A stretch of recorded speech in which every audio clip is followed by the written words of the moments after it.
ایک وظیفے کے بارے میں میں آپ کو بتاتا ہوں کہ جس بندے نے اس وظیفے کو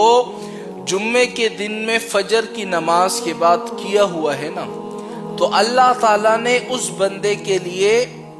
اس دن میں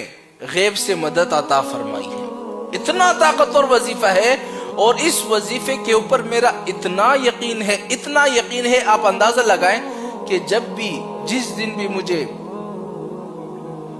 حاجات ہوتی ہے نا کہ اللہ اس دن میں مجھے پیسے عطا فرما، آپ اندازہ لگائیں اس دن میں نے جب بھی اس وظیفے کو کیا ہوا ہے نا فجر کی نماز کے بعد، اندازہ لگائیں اس دن میں اللہ تعالیٰ نے میرے لیے پیسوں کا انتظام کیا۔ ایسا طاقتور وظیفہ ہے، اور یہ وہ وظیفہ ہے جو کہ رسول اللہ صلی اللہ علیہ وسلم کی بتلائی ہوا وظیفہ ہے۔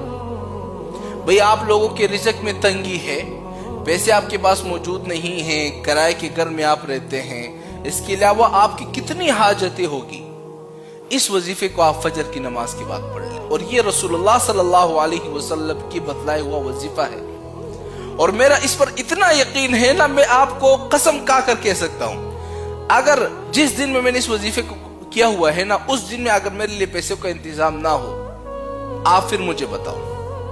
اور مجھے سعودی عرب سے کال آتے ہیں، یورپ کے سائٹ سے، نیوزی لینڈ سے، انگلینڈ سے، اکثر کہ مولانا صاحب ہم جب بھی اس وظیفے کو فجر کی نماز کے بعد کر لیتے ہیں، اللہ تعالیٰ اسی دن میں ہمارے لیے پیسوں کا انتظام کر دیتا ہے۔ یہ کیسا وظیفہ ہے؟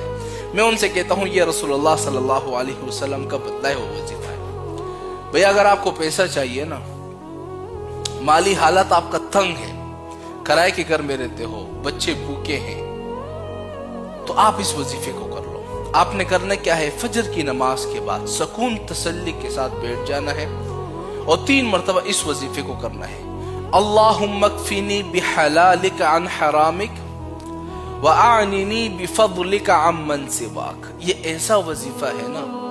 جس دن میں نے اس وظیفے کو کیا ہے، اللہ تعالیٰ نے اس دن میں پیسوں کا انتظام کیا۔ آپ چاہتے ہیں اللہ تعالیٰ آپ کے لیے رزق کا انتظام کرے، پیسوں کا انتظام کرے، اسی دن میں فجر کی نماز کے بعد اس وظیفے کو صرف 3 مرتبہ پڑھو، اس کے بعد دعا کرو یا اللہ مجھے پیسوں کی حاجت ہے، پیسے چاہیے، یا فلاں کام ہے، اسی دن میں اللہ تعالیٰ آپ کو پیسے کا انتظام کر ہی